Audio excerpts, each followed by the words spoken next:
எனக்கும் சரி சேர்த்து சொல்வது, கர்த்தருக்குள்ளே படுகிற பிரயாசம் விருதாவா இராதென்று வேதம் சொல்லுகிறது. அதனாலதான் பவுல் சொல்லுகிறார், கர்த்தருக்குள்ளே படுகிற பிரயாசம் விருதாவா இராதென்று அறிந்து நீங்கள் இன்னும் அவருக்குள்ளே உறுதிப்பட்டவர்களாய் இருந்து அவருடைய கிரியைகளிலே பெருக வேண்டும் என்று சொல்லுகிறார். அதனாலே நிச்சயமாய் ஆண்டவருடைய சமூகத்திலே வரும் பொழுது அவருடைய வார்த்தையை சொல்லுகிறது, என்னிடத்திலே வருகிறவர்களை புறம்பே தள்ளுவதில்லை என்று சொல்லி. அதனாலே கர்த்தர் நிச்சயமாய் ஜீவன் உள்ள தேவன் எங்கள் மத்தியிலே இருந்து எங்கள் ஒவ்வொருவரையும் தனிப்பட்ட விதங்களிலே நிச்சயமாய் அவருடைய வார்த்தைகள் மூலமாக ஆண்டவர் எங்களோடு இடைப்படுவார். ஆமென், அல்லேலூயா. ஆகவே தேவனுடைய பிள்ளைகள், நாங்கள் ஆவிக்குரிய பிரகாரமாகவும் பூமிக்குரிய பிரகாரமாகவும் நாங்கள் தேவனை அறிவதன் மூலமாகத்தான் கர்த்தருடைய ஒரு ஆசீர்வாதங்களை அல்லது ஒரு வெற்றியுள்ள ஒரு வாழ்க்கையை கூட இந்த பூமியில் நாங்கள் வாழ்வதற்கும் ஆவிக்குரிய பிரகாரமான ஒரு முன்னேற்றத்துக்குள்ளாக ஒரு முதிர்ச்சிக்குள்ளாக நாங்கள் கடந்து செல்வதற்கு கர்த்தரை குறித்து அறிகிற அறிவு மிக முக்கியம் என்பதை வேதம் எங்களுக்கு தெளிவாக சொல்லுகிறது. உங்களுக்கு தெரிந்த வார்த்தைகள் தான், நான் அடிக்கடி இந்த வார்த்தைகளை சொல்வதுண்டு. இன்னும் உற்சாகப்படும்படியா இன்றைக்கும் கூட அந்த வார்த்தையை வாசிக்கலாம். 2 பேதுருவின் புஸ்தகம் 1 அதிகாரம் அங்கே 3வது 4வது வசனம் இப்படியாக சொல்லுகிறது. பாருங்கள், நான் வாசிக்கிறேன். 1 பேதுரு 3வது அதிகாரம் 4வது வசனங்கள்.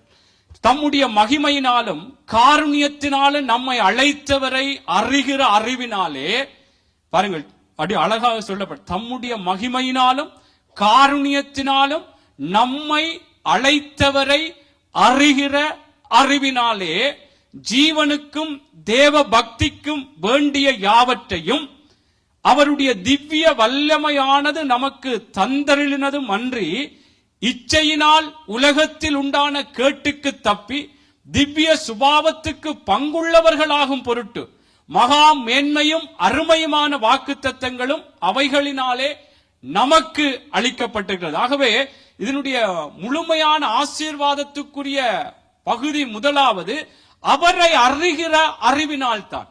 அப்ப அவரை அறியும் பொழுதுதான் ஜீவனுக்கும் தேவ பக்திக்கும் வேண்டிய யாவற்றையும் அவருடைய வல்லமையானது எங்களுக்கு தந்தருளுகிறது என்பதையும், நாங்கள் எப்படியாக ஒரு பொல்லாங்கான, இதுல சொல்லப்படுகிறது, இச்சையினாலே உலகத்தில் உண்டான கேட்டுக்கு தப்பி அவருடைய திவ்ய சுபாவத்துக்கு பங்குள்ளவர்களாகத்தக்கதாகவும் மகா மேன்மையான அருமையான வாக்குத்தத்தங்கள் அவைகள்னாலே அளிக்கப்பட்டு. ஆகவே தேவனுடைய பிள்ளைகளே, இதில் சொல்லப்பட்டது போல ஜீவனுக்கும் தேவ பக்திக்கும், இந்த பூமிக்குரிய வாழ்க்கைக்குரிய காரியங்களுக்கும் தேவ பக்தியான கர்த்தருக்குள்ளான ஒரு வாழ்க்கைக்கு உரிய ஆசீர்வாதமான விடயங்களை எங்களுக்கு தர வேண்டுமானால் அல்லது அதற்குள்ளாய் நாங்கள் கடந்து செல்ல வேண்டுமானால் தேவனை அறிய வேண்டும்.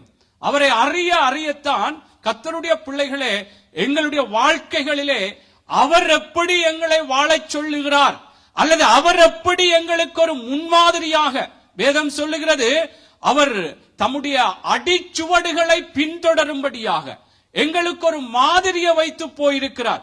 அவர் எப்படியான ஒரு மாதிரியை வைத்து போயிருக்கிறார், எப்படியான ஒரு அடிச்சுவடுகளான அவருடைய வாழ்க்கையின் விடயங்கள் இருக்கிறது என்பதை நாங்கள் வேதத்தை அறியும் பொழுதுதான், வேதத்தை குறித்த காரியங்களை நாங்கள் ஆராய்ந்து பார்க்கும் பொழுதுதான் தேவனுடைய பிள்ளைகளை எங்களுடைய வாழ்க்கைகள் அவருக்குள்ளாக நாங்கள் ஒரு ஆசீர்வதிக்கப்பட்டவர்களாக நாங்கள் வாழ முடியும். ஆகவே கர்த்தரை அறிகிற அறிவுக்கு நாங்கள் எவ்வளவுத்திற்கு நாங்கள் இந்த பூமியில, நான் இதை குறித்து சொல்லிக்கொண்டே வருகிறேன், எனக்கும் சேர்த்துத்தான், இந்த பூமியில எவ்வளவு காலம் இருக்கிறோமோ, இது படித்த வசனம் தானே, இது எத்தனையோ தடவை வாசித்த வசனம் தானே, இது எனக்கு தெரிந்த வசனம் தானே என்று சொல்லி, இனி எனக்கு தேவையில்லை என்று சொல்லி அப்படி விடாமல் மீண்டும் மீண்டும் வாசிக்கும் பொழுது கர்த்தர் அந்த வார்த்தையிலிருந்து இன்னும் புதிய பலன், புதிய வெளிப்பாடுகளை தருவார். அதனால்தான் அப்போஸ்தலனாகிய பவுல் சொல்லுகிறார், நான் அடைந்தாயிற்று முற்றிலும் தேறினவனானேன் என்று எண்ணாமல் கிறிஸ்து இயேசுவுக்காக எதற்காக பிடிக்கப்பட்டேனோ அதை பிடிக்கும்படி, அதை பிடித்துக் கொள்ளும்படி ஆசையாய் தொடர்கிறேன் என்று சொல்கிறார். ஆகவே தேவனுடைய பிள்ளைகளே, நாங்கள் அவரை அறிய வேண்டும்.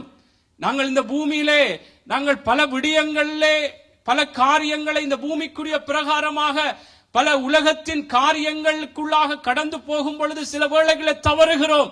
சில வேளைகளிலே நாங்கள் தேவனுக்கு பிரியமில்லாதபடி, ஆனால் கர்த்தருக்குள்ளாக கர்த்தரை அறியும் பொழுது இன்னும் இன்னும் அவரை கிட்டி சேரவும், இன்னும் சில நாங்கள் தேவனுக்கு பிரியமில்லாத காரியங்களை விட்டு விலகி கர்த்தருக்குள்ளாக நிலைநிற்கத்தக்கதாகவும் கர்த்தர் கிருபை செய்வார். அதனாலே நாங்கள் அவரை அறிகிற அறிவுக்கு எங்களை இன்னும் நாங்கள் இன்றைக்கு வேத படிப்பில மாத்திரமல்ல, நாங்கள் வீடுகளிலும் அல்லது தேவனுடைய மனுஷர்களுடைய செய்திகளை கூட கேட்டு அறிவோம். கர்த்தரை அறிகிறதிலே எந்த ஒரு குறைவு எங்களுக்கு வராது.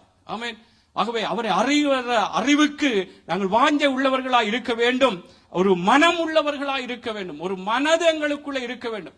அங்கே பேதுருவிலே சொல்லப்படுகிறது, மன்னிக்க ரோமரிலே, அவர்கள் அவரை அறிகிற அறிவை பற்றி கொள்ள மனதில்லாமற் போனதினாலே தேவன் அவர்களை, ரோமர் 1:28 சொல்லப்படுகிறது, நீங்கள் வாசியுங்கள், பிற்பாடு எழுதி வைத்து, தேவனை அறியும் அறிவை பற்றி கொண்டிருக்க அவர்களுக்கு மனதில்லாதிருந்தபடியால், அவர்களுக்கு விருப்பம் இல்லாமல் இருந்தபடியால், தேவனை அறிகிற அறிவை பற்றி கொள்ள மனதில்லாமல் இருந்தபடினாலே தேவன் அவர்களை தகாதவைகளை செய்யும்படி கேடான சிந்தைக்கு ஒப்பு கொடுத்தார் என்று சொல்லப்படுகிறது. ஆகவே தேவ பிள்ளைகளே, நாங்கள் அவரை அறிகிற அறிவை பற்றி கொள்வதற்கு எங்களுக்கு ஒரு மனம் வேண்டும். ஏனென்றால் ஓசியால நாங்கள் பார்க்கிறோம், அவர் வேதத்தின் மகத்துவங்களை அவர்களுக்கு எழுதி கொடுத்தேன், அவர்கள் அதை அந்நிய காரியமாய் எண்ணினார்கள். கர்த்தர் எங்களுக்குத்தான் நாங்கள் வாழ்வடைந்திருக்க வேண்டும், நாங்கள் தேவனுடைய ஆசீர்வாதமான அந்த பரலோக ராஜ்யத்தை அடைய வேண்டும், இந்த பூமியிலும் அவருக்கு சாட்சியா இருக்க வேண்டும் என்று சொல்லித்தான் தெய்வம் எங்களுக்கு அருமையான நல்ல ஆலோசனைகளை எழுதி வைத்திருக்கிறார். அதனாலே கர்த்தருடைய பிள்ளைகளே, நாங்கள் எந்த விதத்திலும் தேவனை அறிகிற அறிவு குறித்து நாங்கள் சோர்ந்து போகக்கூடாது, அல்லது இது போதும் என்ற ஒரு நிலை கூட எங்களுக்கு வந்துவிடக்கூடாது. கர்த்தர் பல காரியங்களை எழுதி வைத்திருக்கிறார். ஆமென். ஒரு மனம் எப்பொழுதுமே ஒரு வாஞ்சை, ஒரு தாகம், ஒரு விருப்பம் எங்களுக்குள்ளே பெருகிக் கொண்டே இருக்க வேண்டும் என்று அவரை அறியும் பொழுதுதான் நாங்கள் இன்னும் இன்னும் எங்களுடைய மனசும் மாமிசமும் விரும்பினதை செய்யாதபடிக்கு, அல்லது ஏதோ மனுஷர்கள் அப்படி சொல்லுகிறார்களே என்று சொல்லி அதை குறித்து நாங்கள் யோசனை பண்ணி அதற்குள்ளே போகாதபடிக்கு, கர்த்தர் இப்படி சொல்லி இருக்கிறார் தானே, இதுதான் கர்த்தருடைய வழி என்று சொல்லி நாங்கள் நடப்பதற்கு ஏதுவாய் இருக்கும். நீதிமொழிகளில் உங்களுக்கு தெரியும், மனுஷனுக்கு செம்மையாய் தோன்றுகிற வழி உண்டா, அதனுடைய முடிவு மரணமா. அப்ப எங்களுக்கும் செம்மையாய் தோன்றுகிற வழிகள் பல விதங்களில் வரும்.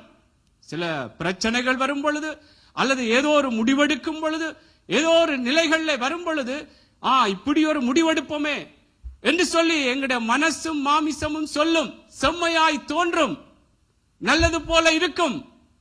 சில வேளைகளிலே அது போகிறது கொஞ்ச நாட்களுக்கு நல்லதாக இருக்கலாம்.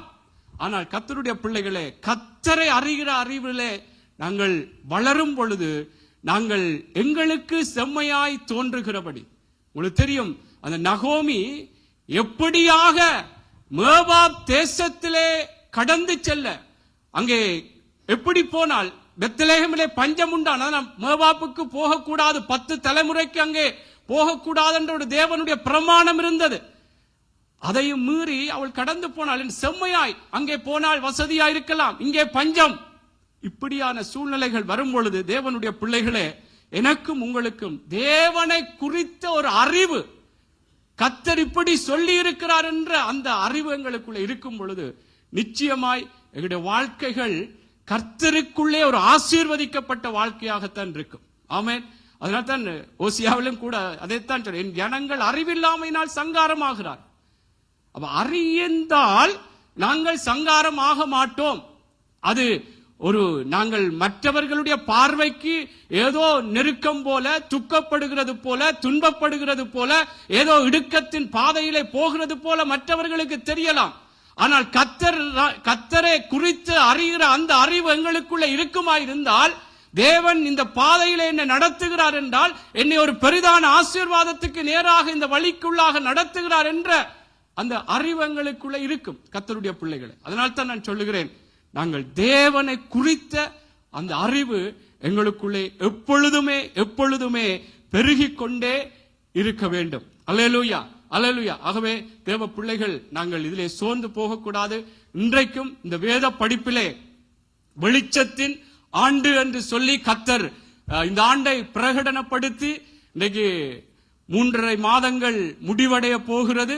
ஆகவே இப்படியாக காலங்கள் கடந்து போய் கொண்டிருந்தாலும் இந்த வெளிச்சத்தின் ஆண்டிலே நாங்கள் எப்படி ஒரு வெளிச்சத்தின் வாழ்க்கை வாழலாம், எங்களுக்குள்ளே அந்த வெளிச்சத்தின் வாழ்க்கைக்கு நேராக நாங்கள் நடத்தப்படுவதற்கு, அல்லது எங்களுக்குள்ளே ஒரு வெளிச்சம் இல்லாதபடிக்கு எப்படியான இருள்கள் எங்களுக்குள்ளே ஆண்டவர் சொல்லுகிற விதங்களிலே வார்த்தையின் பிரகாரமான இருளான விடயம், இருளான சுபாவம் நமக்குள்ளே இருக்கிறது என்பதை இந்த நாட்களில் நாங்கள் ஆராய்ந்து பார்க்கத்தக்கதாக கர்த்தர் அவருடைய ஆலோசனைகளை எங்களுக்கு சொல்லிக் கொண்டு வருகிறார். எங்களுக்குள்ளே இருக்கிற தெளிவில்லாத தன்மைகள், குழப்பங்கள், தடுமாற்றங்கள், இப்படியான விடயங்கள் கூட ஒரு வெளிச்சத்தின் வாழ்க்கை இல்லாதபடிக்கு எங்களுடைய வாழ்க்கைகள் காணப்படுவதை குறித்து தேவ பிள்ளைகளே, கர்த்தர் அதற்கெல்லாம் எப்படி ஒரு தெளிவை உண்டாக்குகிறார் வார்த்தையின் மூலமாக. அதனாலே தேவ பிள்ளைகளே, இந்த வேத படிப்பிலும் நாங்கள் இன்றைக்கு இந்த வேத படிப்பிலும் கூட நிச்சயமாய் கர்த்தர் எங்களுடைய வாழ்க்கையிலே ஒரு வெளிச்சத்தின் வாழ்க்கைக்கு நேராக கர்த்தர் அவருடைய நல்ல ஆலோசனையை, வேதம் சொல்லுகிறது, தெரிந்த வார்த்தைகள் தான், அடிக்கடி இந்த வார்த்தைகளை நான் சொல்வதுண்டு. சங்கீதம் 36:9 சொல்லுகிறது, அவருடைய வெளிச்சத்தினாலே வெளிச்சத்தை காண்கிறோம். ஆகவே அவருடைய வெளிச்சம் என்ன? கர்த்தருடைய வார்த்தை, கர்த்தர் வேதமே வெளிச்சம். அந்த வெளிச்சத்தினாலே நாம் வெளிச்சத்தை காணத்தக்கதாக கர்த்தர், அன்பான சகோதர சகோதரிகளே, எங்களுக்கு அவருடைய வெளிச்சத்தினாலே நாங்கள் வெளிச்சத்தை காணும்படியாய் நல்ல ஆலோசனைகளை சொல்லிக் கொண்டு வருகிறார். ஆனால் நாங்கள் அதற்கு அந்த தெளிவுகளை உண்டாக்கும் பொழுது, அந்த வெளிச்சங்களை இப்படி எல்லாம் நாங்கள் வாழக்கூடாது, எங்களுக்குள்ளே இது ஒரு இருளான காரியம், இது பொய் சொல்லக்கூடாது, கசப்பா இருக்கக்கூடாது, எங்களுடைய பார்வைகள் தெளிவாய் இருக்க வேண்டும், அது ஒரு மாய்மாலமான காரியங்கள், பேச்சுக்கள், நடைகள் இருக்கக்கூடாது. தேவனுடைய பிள்ளைகளே, இப்படியாக கர்த்தர் பல விதங்களிலே ஆண்டவர் சில இருளுக்குரிய விடயங்களை கர்த்தர் பேசி அதிலே ஒரு தெளிவை கொண்டு வருகிறார். இதுதான் வெளிச்சம். நாங்கள் பகைக்க கூடாது ஒருவரையும், நாங்கள் ஒருவரோடு ஒருவர் ஐக்கியமா இருக்க வேண்டும். இப்படியான வெளிச்சத்தின் காரியங்களை கர்த்தர் எங்களோடு பேசும் பொழுது, கர்த்தருடைய பிள்ளைகளே, நாங்கள் அதற்கு எங்களை ஒப்புக் கொடுக்க வேண்டும். கர்த்தர் எங்களுக்கு ஆலோசனைகளை சொல்லுகிறார். நாங்கள் தான் எங்களுக்கு அந்த சுதந்திரத்தை தந்திருக்கிறார். நாங்கள் நன்மையும் வைத்திருக்கிறார், ஜீவனையும் வைத்திருக்கிறார், மரணத்தையும் வைத்திருக்கிறார். எல்லாவற்றையும் வைத்து ஆண்டவர் நாங்கள் தெரிவு செய்யத்தக்கதாக, அதில் கூட நாங்கள் எதை தெரிவு செய்ய வேண்டும் என்றே உபாகமத்திலே சொல்லப்படுகிறது. ஆகவே கர்த்தருடைய பிள்ளைகளை, நாங்கள் வெளிச்சத்தின் அந்த வாழ்க்கைக்கு என்ன கர்த்தர் சொல்லுகிறாரோ அதற்கு எங்களை ஒப்புக் கொடுக்க வேண்டும். உங்களுக்கு தெரியும், அந்த இளைய குமாரன் அவன் தகப்பனிடத்தில் இருந்து தனக்குரிய சொத்துக்களை, தனக்குரிய காரியங்களை எல்லாம் பிரித்து வேண்டிக் கொண்டு அவன் எப்படி துன்மார்க்கமாய் ஜீவனம் பண்ணி எல்லாவற்றையும் அழித்து விட்டு அவன் சாப்பிடக்கூட ஒரு வசதி இல்லாமல், அந்த பன்றிகள் சாப்பிடுகிற சாப்பாடு கூட அவனுக்கு கிடைக்காமல் இருந்த ஒரு தருணத்திலே அவனுக்கு ஒரு புத்தி தெளிந்த பொழுது, புத்தி தெளிகிறது. தகப்பன் வீட்டில் எவ்வளவு சாப்பாடு, எவ்வளவு வேலைக்கார் நல்லபடியாய் சாப்பிடுறாங்க, நான் இப்பொழுது இப்படியான நிலையில இருக்கிறேனே, ஒரு தெளிவு உண்டாகிறது. தேவனுடைய பிள்ளைகளே, அந்த புத்தி தெளிந்த பொழுது அவன் அந்த இடத்தில் இருந்து தகப்பன் இடத்துக்கு வருகிறான். இதுதான் தேவன் அந்த தெளிவை, அந்த வெளிச்சத்தை காட்டும் பொழுது, கர்த்தருடைய பிள்ளைகளே, அந்த வெளிச்சத்துக்குள்ளாக நாங்கள் கடந்து வர வேண்டும். அந்த இளையகுமாரன் இல்ல, இப்படியே பன்றி மேய்க்கிற அந்த சாப்பாட்டையே சாப்பிட்டு அங்கே போவான் என்று சொல்லி அப்படியே இருந்திருப்பான். ஆனால் அவனுடைய வாழ்க்கையில இன்னும் அப்படியே ஒரு வேதனையான சூழ்நிலையில தான் இருந்திருப்பான்.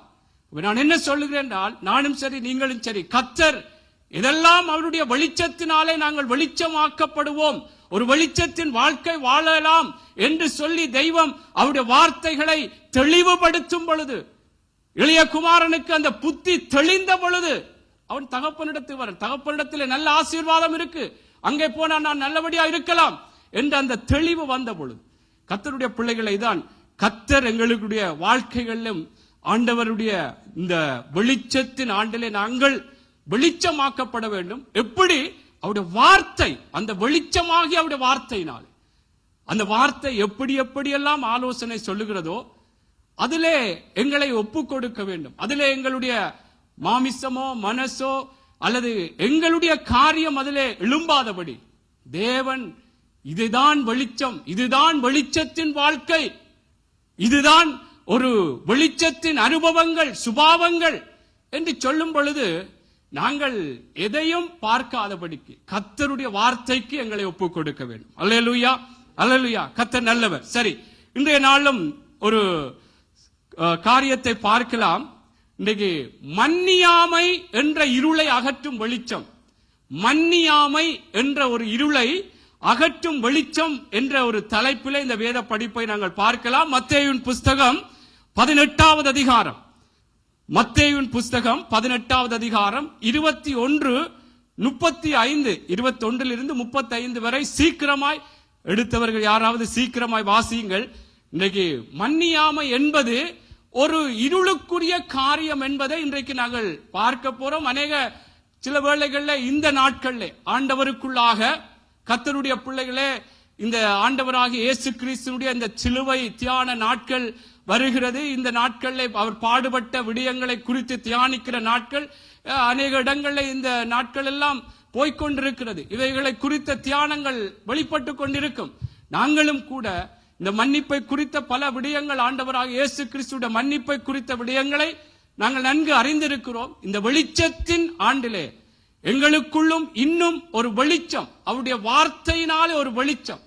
மன்னியாமை என்பது ஒரு இருள் என்றதை நாங்கள் ஒரு தெளிவுபடுத்திக் கொண்டு நாங்கள் எப்படியெல்லாம் மன்னிக்க வேண்டும், எப்படியெல்லாம் நாங்கள் அந்த மன்னிப்புக்குரிய காரியங்களிலே நாங்கள் எங்களை ஒப்புக் கொடுக்க வேண்டும் என்பதை இன்றைக்கு கர்த்தருடைய வார்த்தையில் பார்த்து நாங்கள் எங்களுக்குள்ளே ஒரு தெளிவை உண்டாக்கி அவருடைய வார்த்தைக்கு ஒப்புக் கொடுவோம். வாசியுங்கள். அப்பொழுது பேதுரு அவரிடத்தில் வந்து, ஆண்டவரே, என் சகோதரன் எனக்கு விரோதமாய் குற்றம் செய்து வந்தால் நான் எத்தனை தரம் மன்னிக்க வேண்டும்? 7 தரம் மட்டுமோ என்று கேட்டான். அதற்கு இயேசு, 7 தரம் மாத்திரமல்ல, 770 தரம் மட்டும் என்று உனக்கு சொல்லுகிறேன். எப்படியெனில், பரலோக ராஜ்யம் தன் ஊழியக்காரரிடத்தில் கணக்கு பார்க்க வேண்டும் என்று இருந்த ஒரு ராஜாவுக்கு ஒப்பாயிருக்கிறது. அவன் கணக்கு பார்க்க தொடங்கின போது 10,000 தாலந்து கடன் பட்டவன் ஒருவனை அவனுக்கு முன்பாக கொண்டு வந்தார்கள். கடனை தீர்க்க அவனுக்கு நிர்வாகம் இல்லாதபடியால் அவனுடைய ஆண்டவன் அவனையும் அவன் பெண் ஜாதி பிள்ளைகளையும் அவனுக்கு உண்டான எல்லாவற்றையும் விற்று கடனை தீர்க்கும்படி கட்டளையிட்டான். அப்பொழுது அந்த ஊழியக்காரன் தாழ விழுந்து வணங்கி, ஆண்டவனே, என்னிடத்தில் பொறுமையாயிரும், எல்லாவற்றையும் உமக்கு கொடுத்து தீர்க்கிறேன் என்றான். அந்த ஊழியக்காரனுக்கு ஆண்டவன் மனதிறங்கி அவனை விடுதலை பண்ணி கடனையும் அவனுக்கு மன்னித்து விட்டான்.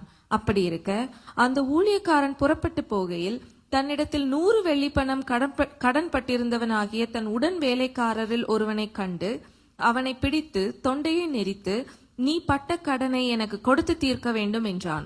அப்பொழுது அவனுடைய உடன் வேலைக்காரன் அவன் காலிலே விழுந்து, என்னிடத்தில் பொறுமையாயிரும், எல்லாவற்றையும் உமக்கு கொடுத்து தீர்க்கிறேன் என்று அவனை வேண்டிக் கொண்டான்.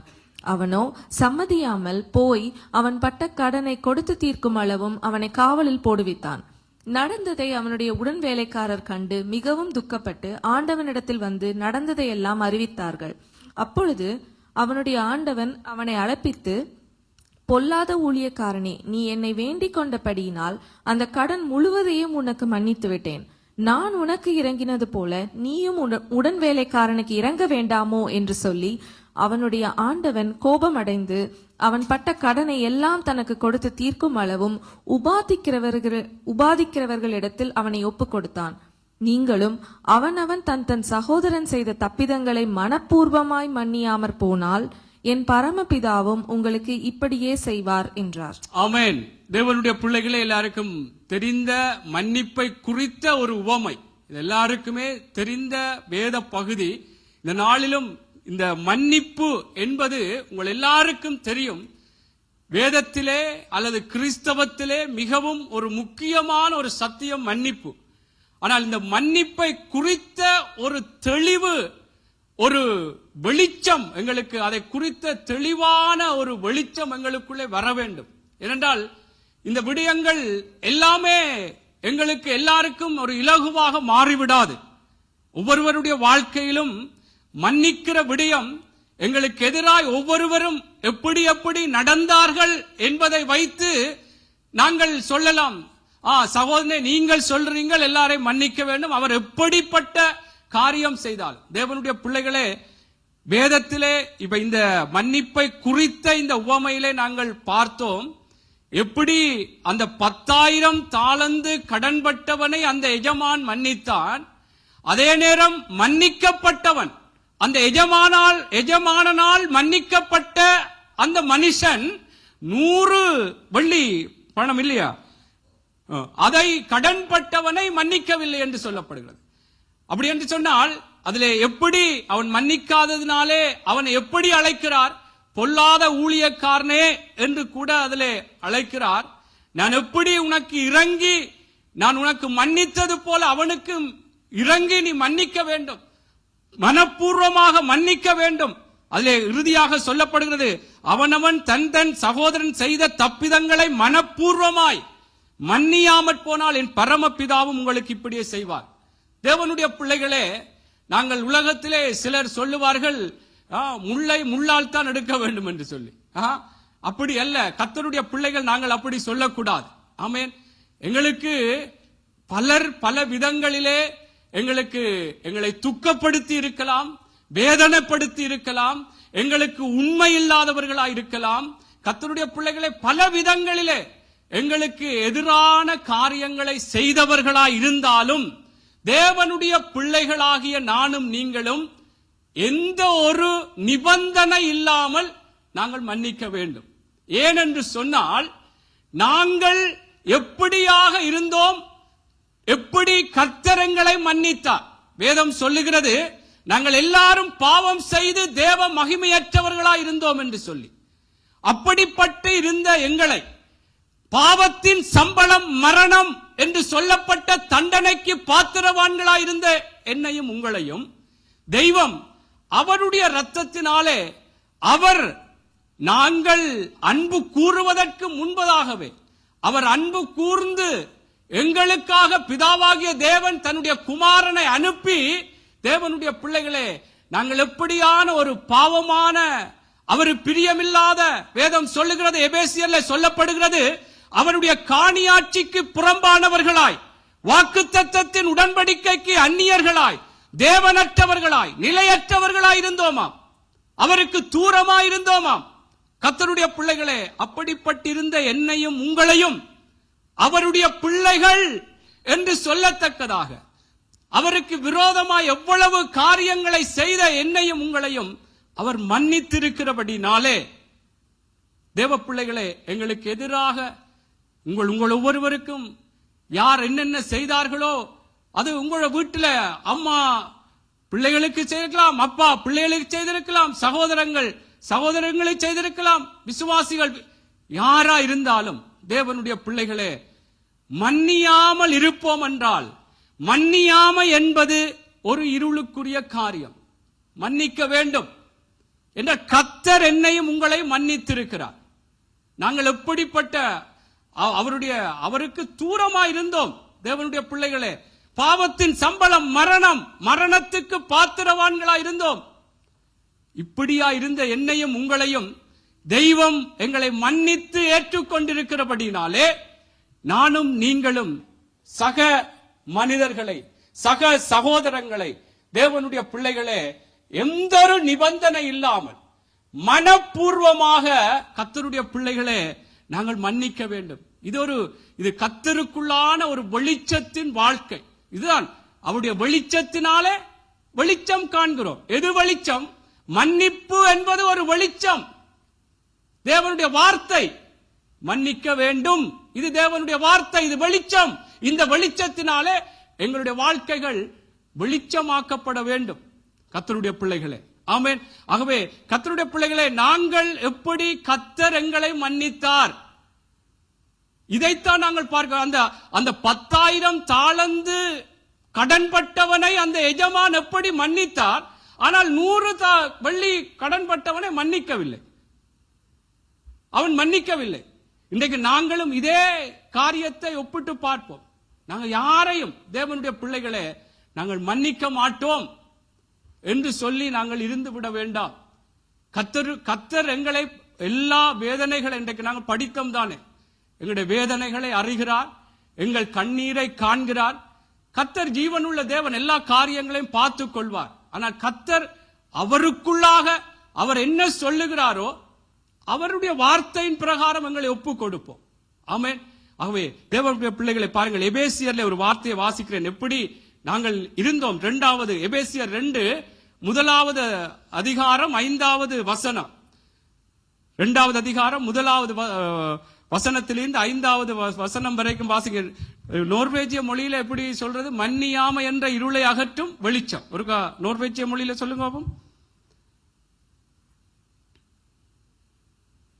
சரி, நீங்க வாசிங்க. அக்கிரமங்களினாலும் பாவங்களினாலும் மரித்தவர்களாயிருந்த உங்களை உயிர்ப்பித்தார். அவைகளில் நீங்கள் முற்காலத்திலே இவ்வுலக வழக்கத்திற்கேற்றபடியாகவும் கீழ்ப்படியாமையின் பிள்ளைகளிடத்தில் இப்பொழுது கிரியை செய்கிற ஆகாயத்து அதிகார பிரபுவாகிய ஆவிக்கேற்றபடியாகவும் நடந்து கொண்டீர்கள்.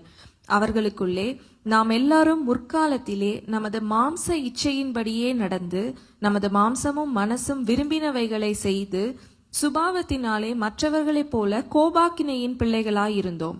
தேவனோ இரக்கத்தில் ஐஸ்வர்யம் உள்ளவராய் நம்மில் அன்பு கூர்ந்த தம்முடைய மிகுந்த அன்பினாலே அக்கிரமங்களில் மரித்தவர்களாயிருந்த நம்மை கிறிஸ்துவுடனே கூட உயிர்ப்பித்தார். கிருபையினாலே ரட்சிக்கப்பட்டீர்கள். ஆமென். தேவனுடைய பிள்ளைகளை பாருங்கள், எப்படி இருந்தோம் என்று இதிலே இந்த வார்த்தையின் பிரகாரம் நாங்கள் வாசித்திருக்கிறோம். அக்கிரமங்களினாலும் பாவங்களினாலும் மரித்தவர்களாய் இருந்த எங்களை உயிர்ப்பித்தார்.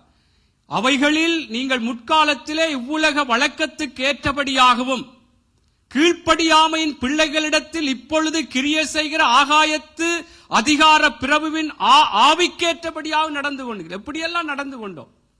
அவர்களுக்குள்ளே நாம் எல்லாரும் முற்காலத்திலே நமது மாம்ச இச்சையின்படியே நடந்து நமது மாம்சமும் மனசும் விரும்பினவைகளை செய்து சுபாவத்தினாலே மற்றவர்களைப் போல கோபாக்கினையின் பிள்ளைகளாயிருந்தோம். தேவனோ மிகுந்த இரக்கத்தில் ஐஸ்வர்யம் உள்ளவராய் நம்மில் அன்பு கூர்ந்து தம்முடைய மிகுந்த அன்பினாலே அக்கிரமங்களில் மரித்தவர்களாய் இருந்த நம்மை கிறிஸ்துவுடனே உயிர்ப்பித்தார். கிருபையினாலே ரட்சிக்கப்பட்டீர்கள். ஆமென். அவை தேவனுடைய பிள்ளைகளே, இந்த மன்னியாமை என்ற இருளை குறித்த ஒரு வெளிச்சம், மன்னிப்பை குறித்த ஒரு வெளிச்சம் எங்களுக்கு வர வேண்டும். ஏன் மன்னிக்க கூடாமல் இருக்கக்கூடாது, மன்னிக்க வேண்டும் என்று ஏன் சொல்லுகிறீர்கள்?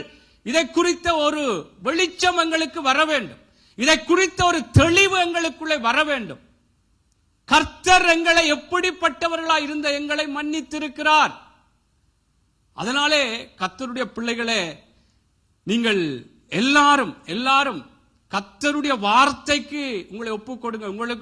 உங்களுடைய வாழ்க்கையிலே தான் உங்களுக்கு தெரியும் யார் யார் எப்படிப்பட்ட ஒரு துரோகங்கள், எப்படிப்பட்ட வேதனையான காரியங்கள், கஷ்டமான சூழ்நிலைகளுக்குள்ளெல்லாம் நடத்தி இருப்பார்கள் என்பதை உங்களுக்கு தெரியும். ஆனால் தேவனுடைய பிள்ளைகளே, கர்த்தருடைய பிள்ளைகள் நாங்கள் அவர்களை மன்னிக்க வேண்டும் என்றுதான் வேதம் சொல்லுகிறது. அவர்களை மன்னிக்க மாட்டோம், இல்ல அவர் செய்தது நான் எப்பவுமே மன்னிக்க முடியாது. சிலர் சொல்லுவார்கள், செத்தாலும் மன்னிக்க மாட்டேன். செத்தா அப்புறம் என்ன தெரியும். அதனாலே தேவனுடைய பிள்ளைகளே, ஏதோ நாங்கள் சில கோபத்திலே அவர்கள் செய்த விடயங்களை அப்படி நினைக்கலாம்.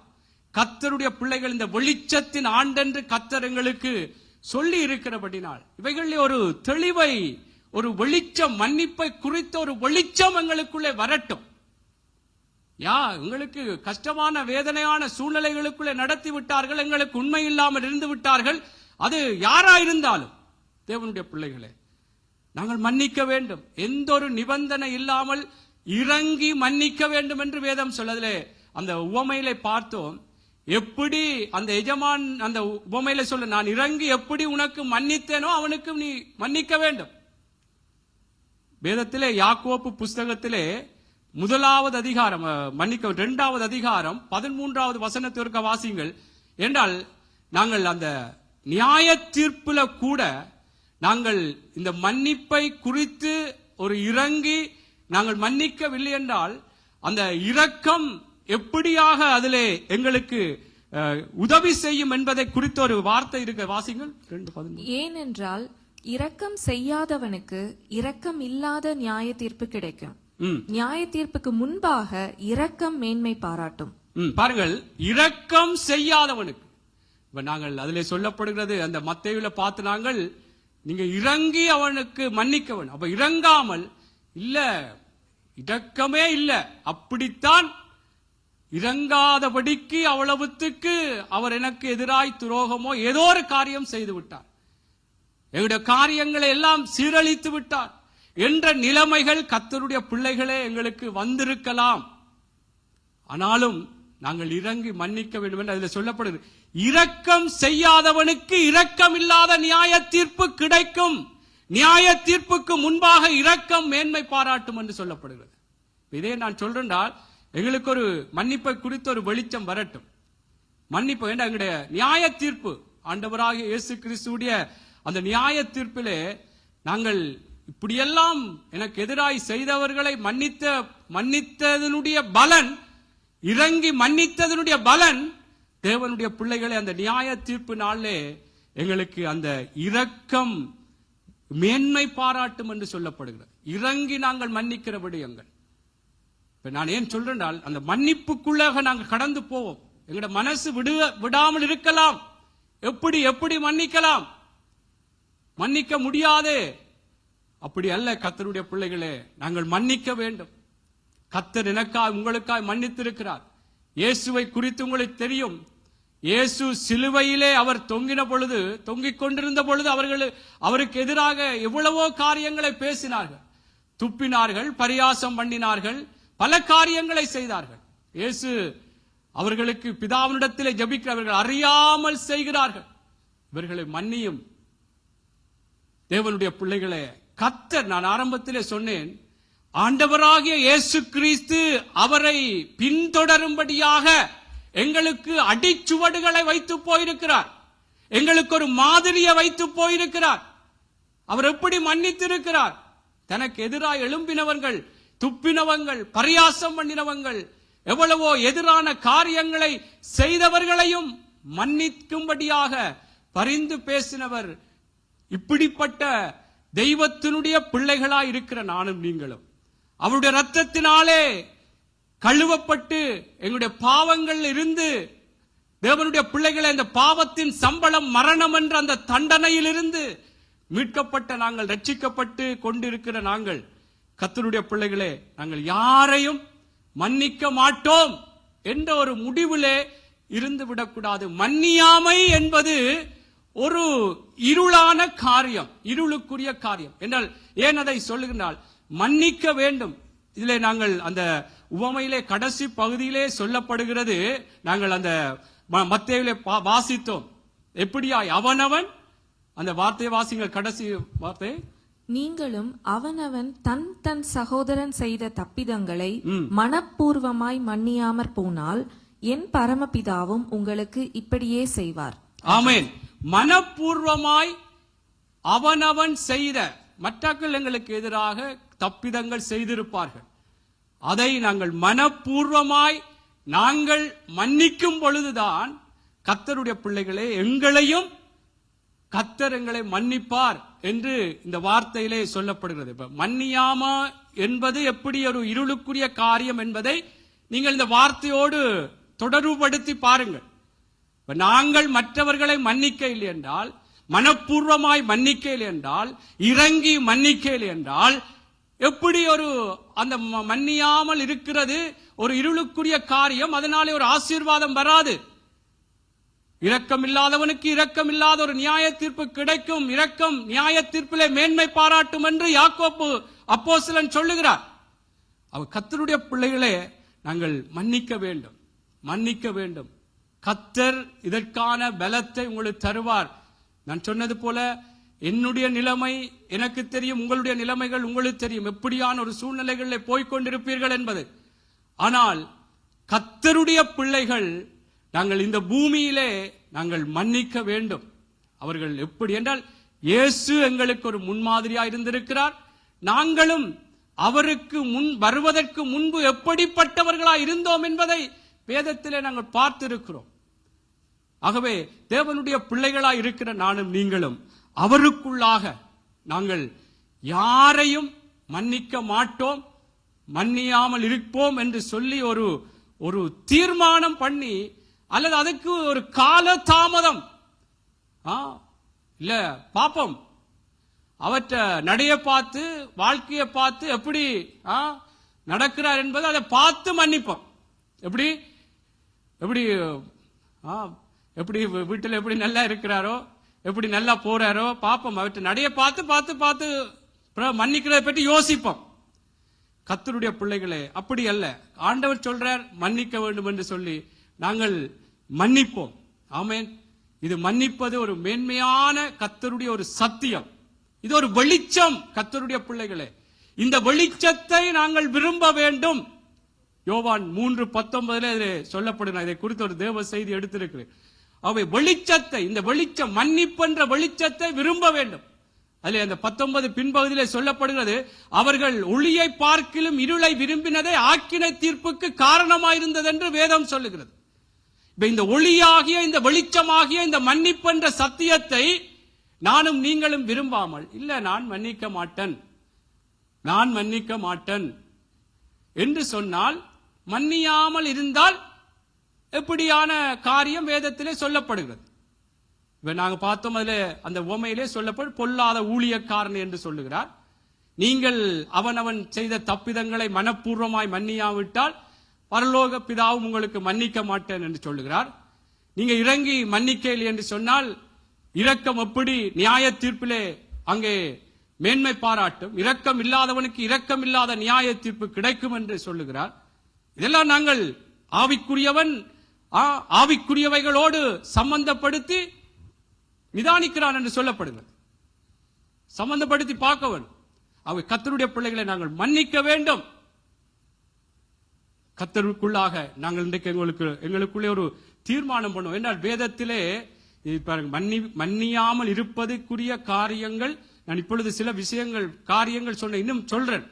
நீதிமொழிகள் இருக்கிறது, மன்னிப்பதை குறித்த விடயம் சொல்லப்படுகிறது. குற்றத்தை மன்னிப்பது அவனுக்கு மகிமையா. வாசிங்கள், நீதிமொழிகள் புஸ்தகத்திலே சொல்லப்படுகிற வார்த்தை 19:11. அது எங்களுக்கு ஒரு வெளிச்சம் வரட்டும். கர்த்தருடைய பிள்ளைகளே, எல்லாருமே நொந்திருக்கிறோம், அடிபட்டிருக்கிறோம், வேதனைப்பட்டிருக்கிறோம். எல்லாரும் ஏதோ ஒரு விதத்திலே யாரோ ஒரு செய்த கஷ்டமான சூழ்நிலைகள்ல மன்னிப்பு கொடுக்காதபடிக்கு, மன்னிக்காதபடிக்கு பல வேளைகளிலே நாங்கள் அதை காலம் தாமதித்து கூட நாங்கள் நடந்திருக்கிறோம். ஆனால் இந்த நாளிலும் ஒரு தீர்மானம் பண்ணி, கர்த்தருடைய பிள்ளைகளே, மன்னிப்பதற்கு நாங்கள் எப்பொழுதும் ஆயத்தம் உள்ளவர்களாக இருக்க வேண்டும். நீதிமொழிகள் வாசிங்கள் 19:11. மனுஷனுடைய விவேகம் அவன் கோபத்தை அடக்கும், குற்றத்தை மன்னிப்பது அவனுக்கு மகிமை. குற்றத்தை மன்னிப்பது அவனுக்கு மகிமையா. ஆமென். கர்த்தருடைய பிள்ளைகளே, எங்களுக்கு அது ஒரு ஆசீர்வாதம். என்ன குற்றம் செய்தாலும், எப்படிப்பட்ட காரியம் செய்தாலும் மன்னிப்போம். ஆமென், மன்னிப்போம். கர்த்தருடைய பிள்ளைகளே, இது கர்த்தர் சொல்லுகிற ஆலோசனை. ஆமென். நாங்கள் இது சில வேளைகளே இதை அதான் ஆரம்பத்திலே சொன்னது போல இதை குறித்த ஒரு அறிவு எங்களுக்கு இல்லாமல் இருந்ததினாலே நாங்கள் இதுவரைக்கும் சில வேளைகளிலே எங்களுடைய மனசும் மாம்சமும் எங்களுக்கு சொன்னது போல நடந்திருக்கலாம். ஆரம்பத்தில் சொன்னது போல மனுஷனுக்கு செம்மையாய் தோன்றுகிற வழி முடிவு மரணம் என்று சொல்லும். சில வேதனையான சூழ்நிலைகளுக்குள்ளாக சில முடிவுகளை, சில பேச்சு வார்த்தைகளை நாங்கள் செய்திருக்கலாம். கர்த்தருடைய பிள்ளைகளை நாங்கள் மன்னிக்க வேண்டும். மன்னிப்போம். ஓகே, ஒருவர் தெரியாமல் சொல்லிவிட்டேன், ஏதோ மன்னிப்பு கேட்கும் பொழுது, அல்லது ஏதோ ஒரு விஷயத்திலே தவறிவிட்டேன் என்று கேட்கும் பொழுது கர்த்தருடைய பிள்ளைகளை நாங்கள் மன்னிக்க, இல்ல இப்படித்தான், இல்ல இது மன்னிக்க முடியாது என்று சொல்லாமல் நாங்கள் மன்னிக்க வேண்டும். ஆமென். 2 கொரிந்தியர் 2 அதிகாரம் 10வது 11வது வசனத்தை வாசிங்கள். சீக்கிரமாய் வாசிப்போம். பாருங்கள், மன்னியாமை என்றது ஒரு இருளுக்குரிய விடயம் என்பதை இன்னும் சில விடயங்களை சொல்லுகிறேன். எப்படியான ஒரு எங்களுக்கு பாதிப்பு, எங்களுக்கு எதிராகத்தான் செய்து விட்டார்கள், ஆனா அவங்கள மன்னிக்கணும் என்று கர்த்தர் சொல்லுகிறார். இதுதான் ஆண்டவருடைய பெரிதான ஒரு விசேஷம். கர்த்தருடைய பிள்ளைகள் வாசிங்க. 2 கொரிந்தியர் 2வது அதிகாரம் 10வது 11வது வசனம் சீக்கிரமாய். எவனுக்கு நீங்கள் மன்னிக்கிறீர்களோ அவனுக்கு நானும் மன்னிக்கிறேன். மேலும் எதை நான் மன்னித்திருக்கிறேனோ அதை உங்கள் நிமித்தம் கிறிஸ்துவினுடைய சன்னிதானத்திலே மன்னித்திருக்கிறேன்.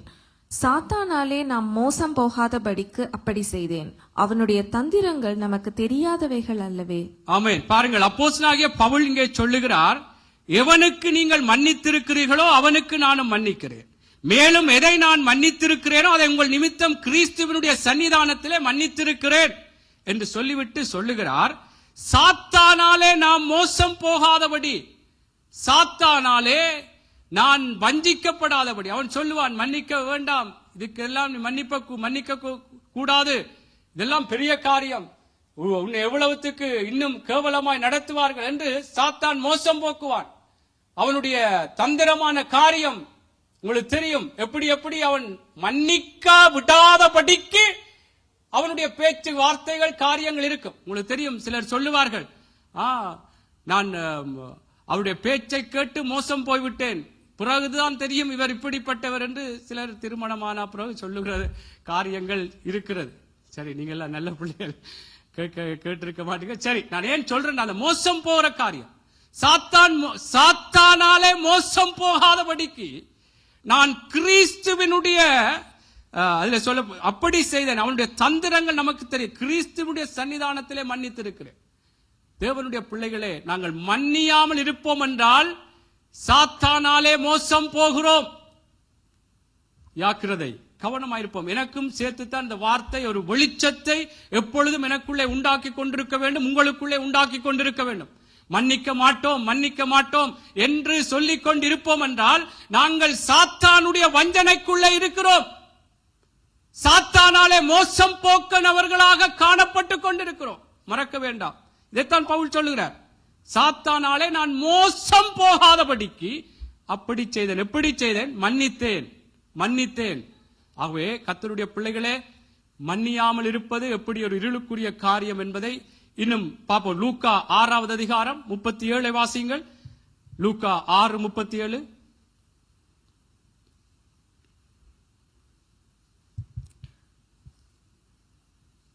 ஆறாவது அதிகாரம் 37. மற்றவர்களை குற்றவாளிகள் என்று தீர்க்காதிருங்கள், அப்பொழுது நீங்களும் குற்றவாளிகள் என்று தீர்க்கப்படாதிருப்பீர்கள். மற்றவர்களை ஆக்கினைக்குள்ளாக்கும்படி தீர்க்காதிருங்கள், அப்பொழுது நீங்களும் ஆக்கினைக்குள்ளாக தீர்க்கப்படாதிருப்பீர்கள். விடுதலை பண்ணுங்கள், அப்பொழுது நீங்களும் விடுதலை பண்ணப்படுவீர்கள். ஆமென். பாருங்கள், இதிலே சொல்லப்படுகிற மற்றவர்களை குற்றவாளிகள் என்று தீர்க்காதிருங்கள், அப்பொழுது நீங்களும் குற்றவாளிகள் என்று தீர்க்கப்படாதிருப்பீர்கள். மற்றவர்களை ஆக்கினைக்குள்ளாகும்படி தீர்க்காதிருங்கள், அப்பொழுது நீங்களும் ஆக்கினைக்குள்ளாக தீர்க்கப்படாதிருப்பீர்கள் என்று சொல்லி போட்டு சொல்லுகிறார். விடுதலை பண்ணுங்கள், அப்பொழுது நீங்களும் விடுதலை பண்ணப்படுவீர்கள். முதல் சொல்லப்படும் குற்றவாளிகள் என்று தீர்க்காதிருங்கள், குற்றவாளிகள் மற்ற நீங்களும் குற்றவாளிகள் என்று தீர்க்கப்படாதிருப்பீர்கள் என்றெல்லாம் சொல்லிவிட்டு இறுதியாக இந்த வார்த்தைகளை சொல்லிவிட்டு தான் சொல்லுகிறார், விடுதலை பண்ணுங்கள். நான் ஆரம்பத்தில் சொன்னது போல ஆவிக்குரியவன் ஆவிக்குரியவைகளோடு சம்பந்தப்படுத்தி அங்கே நிதானித்து பார்க்கிறான் சொல்லப்படும். விடுதலை, நான் ஒருவரை மன்னியாமல் அவரை விடுதலை பண்ணாமல் என் மனதுக்குள்ளே வைத்திருப்பேன், ஆனால் நான் மன்னிக்க, இவர் எனக்கு அப்படி செய்து விட்டார், அது மன்னிக்க முடியாது என்று விடுதலை பண்ணாமல், அவரை நான் விடுதலை பண்ணாமல் எனக்குள்ளே வைத்திருப்பேன், ஆனால் நாங்களும் விடுதலை பண்ணப்பட மாட்டோம். பாருங்கள், விடுதலை பண்ணுங்கள், அப்பொழுது நீங்களும் விடுதலை பண்ணப்படுவீர்கள். அப்படி என்றால் விடுதலை பண்ணாமல் இருந்தால் நீங்களும் விடுதலை பண்ணப்பட மாட்டீர்கள். ஆகவே கர்த்தருடைய பிள்ளைகளே, நான் என்ன சொல்றேன்னா, நாங்கள் மன்னிக்க வேண்டும், மன்னித்து அவரை விடுதலை பண்ணிவிட வேண்டும். அப்பொழுது அதான் மற்றவருடைய தப்பிதங்களை நாங்கள் மனப்பூர்வமாய் மன்னிக்கவில்லை என்றால் எங்களுக்கும் மன்னிக்கப்படாது. இதான் நாங்கள் அவங்கள மன்னிக்காமல் விடுதலை பண்ணாமல் எங்கட மனசுக்குள்ள வச்சுக்கொள்ளோம்டா நாங்களும் விடுதலை பண்ணப்படாதபடிக்கு, நாங்களும் தேவனுடைய ஆசீர்வாதங்களை பெற்றுக்கொள்ளப்படாதபடிக்கு தடையாக மாறிவிடுகிறோம்.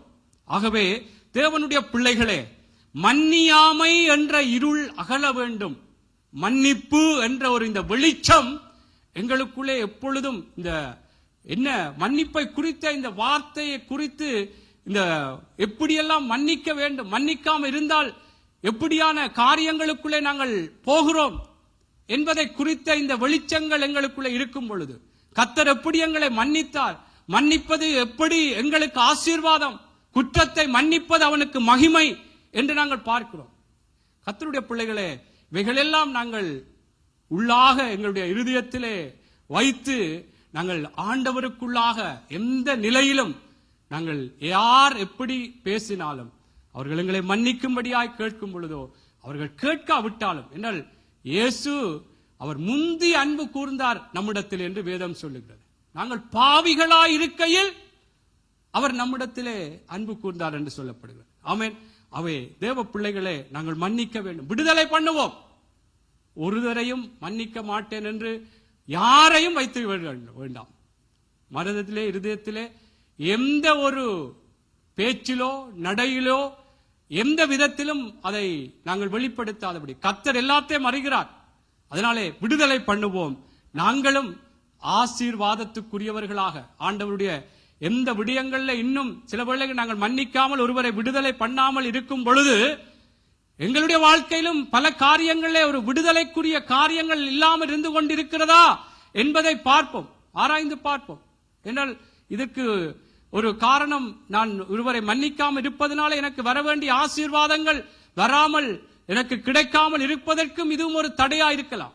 அதனாலே விடுதலை பண்ணுங்கள், விடுதலை பண்ணப்படுவீர்கள். மன்னியுங்கள், யாரையும் மன்னிக்க மாட்டேன் என்று எங்களுடைய இருதயத்திலே நாங்கள் ஒரு சிறைப்படுத்திக் கொள்ள வேண்டாம், விடுதலை பண்ணுவோம். ஆமென். பாருங்கள், மத்தேயு 6:15-16 வாசியுங்கள். சீக்கிரமாய் வாசித்து நாங்கள் முடித்துக் கொள்வோம். மனுஷருடைய தப்பிதங்களை நீங்கள் அவர்களுக்கு மன்னியாதிருந்தால் உங்கள் பிதா உங்கள் தப்பிதங்களையும் மன்னியாதிருப்பார். இது வாசிச்சு நாங்கள் இந்த வார்த்தையை போல நாங்கள் இதிலே சொல்லப்பட்டிருக்கிறது போல தேவனுடைய பிள்ளைகளே, அங்கே யோவான்ல கூட ஒரு வார்த்தை உங்களுக்கு இருக்கிறது. அதாவது தேவனிடத்திலே அன்பு கூறுகிறேன் என்று சொல்லியும் ஒரு சகோதரனை பகைத்தால் அவன் இருளிலே இருக்கிறானா?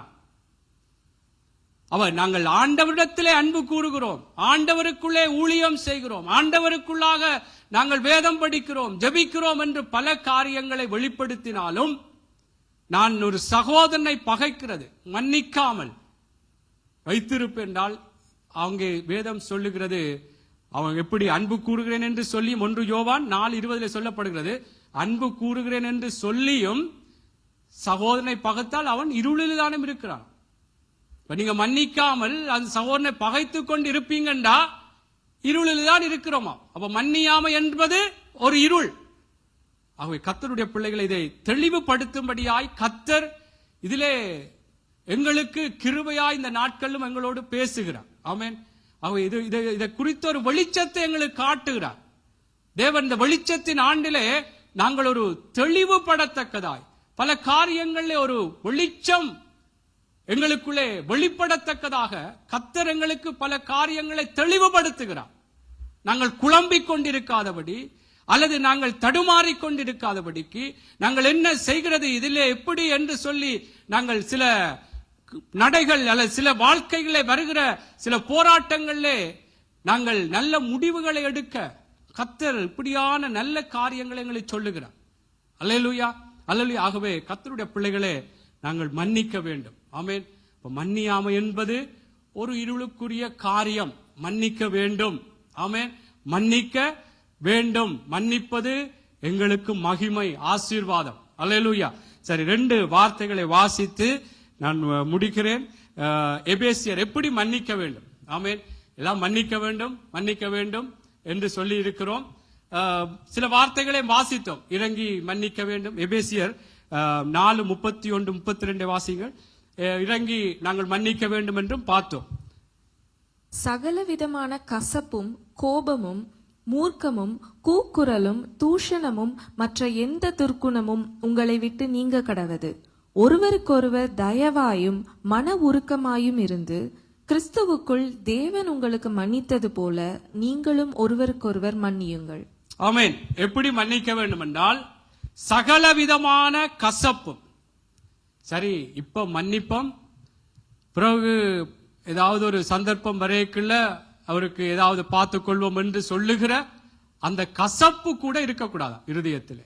கசப்பு என்று சொன்னால்தான் உள்ளத்திலே யார் என்ன செய்தாலும் அது ஒரு சந்தர்ப்பம் பார்த்து பழி வேண்டலாம் என்று சொல்லி அப்படியான ஒரு கசப்பான ஒரு வேர் கூட இதை குறித்த செய்தி சொல்லி இருக்கிறோம்.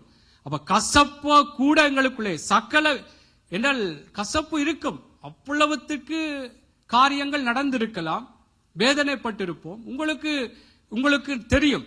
ஆகவே எல்லா கசப்பையும் அகற்றி கோபப்படாமல், மூர்க்கம் இல்லாமல், கூக்குரல் இல்லாமல், தூசணமும் எந்த துர்க்குணமும் உங்களை விட்டு இப்ப மன்னிக்கிறேன், சரி இவருக்கு நான் மன்னிக்கிறேன் பேசாத பேச்செல்லாம் பேசி அப்படி செய்தா அப்படி இப்படி எல்லாம் கதைச்சிட்டு சரி போ மன்னிக்கிறேன், அப்படி மன்னிக்கிறது இல்லை. ஆமென். எப்படி ஒருவருக்கொருவர் தயவாயும் மன உருக்கமாயும் இருந்து கிறிஸ்துவுக்குள் தேவன் உங்களுக்கு மன்னித்தது போல. ஆண்டவராகிய இயேசு கிறிஸ்து என்னையும் உங்களையும் எப்படி மன்னித்தார், பாவியாகிய இருந்த எங்களை எப்படி அவருடைய ரத்தத்தை சிந்தி அன்பு கூர்ந்து இறங்கி எங்களை மன்னித்தாரோ கர்த்தருடைய பிள்ளைகளே, அப்படியான ஒரு சுபாவத்தோடு நாங்கள் மன்னிக்க வேண்டும். வேதம் அவருக்கு எதிராக எவ்வளவு காரியம், ஆனால் அவர் அந்த கசப்பைகளையோ கோபப்பட்டோ அல்லது தூசணமான வார்த்தைகளை பேசியோ கூக்குரல் செய்தோ எந்த அப்படியாக கிறிஸ்து எங்களை மன்னிக்கல, அன்பு கூர்ந்து மன்னித்தார். ஆமென். கிறிஸ்து எப்படியாக அவர் எங்களுடைய பாவங்கள் எல்லாம் அவர் மன்னிக்கும்படியாய் ரத்தம் சிந்தி எங்களை மன்னித்தார். அப்படித்தான் கர்த்தருடைய பிள்ளைகளே, இந்த மன்னிக்க வேண்டும் என்று சொன்னால் நாங்கள் ஏதோ மன்னிக்கிறோம் என்ற அந்த இது இல்லாமல் கர்த்தருக்குள்ள இதை குறித்த ஒரு வெளிச்சம் கர்த்தர் சொல்லுகிறார் என்றால், உங்களுடைய நிலைமைகளிலே ஒவ்வொருவரை மன்னிப்பதற்கு ஆண்டவரே நான் இப்படி மன்னிக்க வேண்டும் அப்பா, எனக்கு பலம் தாங்க, எனக்கு இப்படியாக எந்த ஒரு கசப்பில்லாமல் கோபம் இல்லாமல் எந்த ஒரு காரியம் அவர்களுக்கு எதிராக பேசாமல் ஆண்டவரே நீங்க மன்னித்தது போல நான் மன்னிக்கிறதற்கு எனக்கு கிருபை தாங்க, ஆவியானவர் பலம் தாங்க என்று கேட்டு தேவனுடைய பிள்ளைகளை மன்னியுங்கள். கர்த்தர் எங்களை மன்னித்திருக்கிறார். ஆமென். ஆண்டவர் எங்களை மன்னித்திருக்கிறார். அவர் தூரமாய் இருந்தோம், மனதிலே சத்துருக்களாய் இருந்தோம் என்று சொல்லி வேதம் சொல்லுகிறது. அப்படிப்பட்டவர்களாகத்தான் இருந்த எங்களை கிறிஸ்து எப்படி மன்னித்தாரோ மன உருக்கமாக தேவனுடைய பிள்ளைகளை இறங்கி அன்பு கூர்ந்து மன்னித்தது போல நானும் நீங்களும் மன்னிக்க வேண்டும். கொலேசியர் 3:12-13 பாருங்கள். கொலேசியர் 3:12-13. ஆகையால் நீங்கள் தேவனால் தெரிந்து கொள்ளப்பட்ட பரிசுத்தரும் பிரியருமாய் உருக்கமான இரக்கத்தையும் தயவையும் மனத்தாழ்மையையும் சாந்தத்தையும் நீடிய பொறுமையையும் தரித்து கொண்டு ஒருவரையொருவர் தாங்கி ஒருவர் பேரில் ஒருவருக்கு குறைபாடு உண்டானால் கிறிஸ்து உங்களுக்கு மன்னித்தது போல ஒருவருக்கொருவர் மன்னியுங்கள். ஆமென். பாருங்கள், எல்லா இடத்திலையும் கிறிஸ்து எப்படி எங்களுக்கு மன்னித்திருக்கிறார். எங்களை கோபம் கொண்டு நீ அப்படி செய்தா இப்படி செய்தா என்று சொல்லி குற்றப்படுத்தி என்று சொல்லாமல் எப்படி அவர் மன்னித்தாரோ நாங்களும் ஒருவருக்கொருவர் குறைபாடு உண்டானால், ஒருவர் பேரில் ஒருவருக்கு குறைபாடு உண்டானால், குறைவுகள் இருக்கிறது, எங்களுக்கு எதிரான காரியங்கள் செய்திருக்கிறார்கள், நாங்கள் அவர்களை மன்னிக்க வேண்டும். கிறிஸ்து எங்களுக்கு மன்னித்தது போல இரக்கத்தையும் தயவையும் மனத்தாழ்மையும் சாந்தத்தையும் நீடிய பொறுமையையும் தரித்துக் கொண்டு கர்த்தருடைய பிள்ளைகளே நாங்கள் மன்னிக்க வேண்டும். இதுதான் மன்னிப்பை குறித்த தேவனுடைய வெளிச்சம். மன்னியாமல் இருக்கக்கூடாது. நாங்கள் எப்படி மன்னிக்க வேண்டும் என்று கர்த்தர் சொல்கிறார். எத்தனை தரம் மன்னிக்க வேண்டும் என்று சொல்லி அந்த உவமையில கூட நாங்கள் பார்க்கிறோம். 70 தரம். தேவனுடைய பிள்ளைகளே, நாங்கள் அவர்கள் எப்படி எத்தனை தரம் எங்களுக்கு எதிராக காரியங்கள் செய்தாலும் நாங்கள் மன்னித்துக் கொண்டுதான் இருக்க வேண்டும். ஆமென். என்றால் வேதத்திலே சொல்லப்படுகிறது, தேவன் ஏசாயா புஸ்தகத்திலே அவர் மன்னிக்க தயவெறுத்தவர், மன்னிக்க தயவெறுத்தவர் என்று சொல்லப்படுகிறது. அப்படி என்றால் மன்னிக்க தயை என்று சொன்னால் நீதிமொழிகளிலே சொல்லப்படுகிறது, நன்மை செய்ய கொண்டிருக்கிற ஆசையே தயை என்று சொல்லப்படுகிறது. அப்படி என்றால் மன்னிக்க தயவெறுத்தவர் என்றால் மன்னிப்பதற்கு ஒரு ஆசையாகத்தான் இருக்கிறார். ஆமென். அவை கர்த்தருடைய பிள்ளைகளே, நானும் நீங்களும் எழுந்திருப்போமா? நாங்கள் தேவனுக்குள்ளாக நாங்கள் மன்னிப்பதற்கு ஒரு ஆசையா இருக்க வேண்டும். மன்னிப்பதற்கு எப்படி கர்த்தர் எங்களுக்கு அவருடைய ஆலோசனைகளை சொல்லி இருக்கிறாரோ அவர்களை நாங்கள் மன்னிக்க வேண்டும். வேதத்திலே யோசேப்பை குறித்து உங்களுக்கு தெரியும். யோசேப்புக்கு எதிராய் அவருடைய சகோதரங்கள், அந்த போர்த்திபாருடைய மனைவி எப்படியெல்லாம் எதிரான காரியங்களை